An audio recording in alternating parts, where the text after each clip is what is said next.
Russia's presidential campaign's in full swing and the opposition's bracing for another round of mass protests. Tens of thousands of people have rallied in the country's biggest cities following December's disputed parliamentary elections.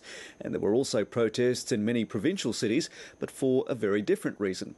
Russia correspondent Norman Hermont reports from the Penza region. In the cold and crisp Russian winter, villages like this can almost look magical.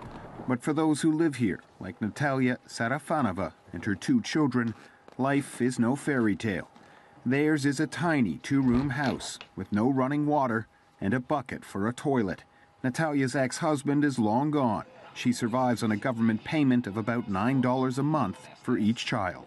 I do not see that the United Russia gave something to me. How did it help me? I have been voting for Putin all this time.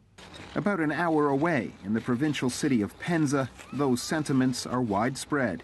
Here, there were also protests following disputed parliamentary elections in December, but the issues fueling the anger are very different. Social researchers say the focus here is on stagnant incomes, a lack of childcare, declining education standards, and a crumbling healthcare system. I think Russian people is very angry on life, not on government especially.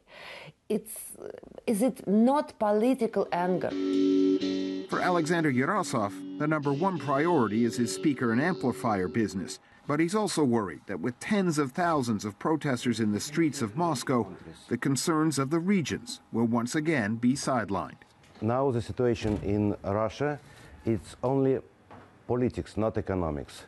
I would like to change economics, so I'm not so happy. On paper, Russia's doing relatively well economically, but in the provinces, more and more people feel they're missing out. And if Vladimir Putin returns to the presidency in March, as expected, few here believe things will get better. Norman Hermont, ABC News, Penza, Russia.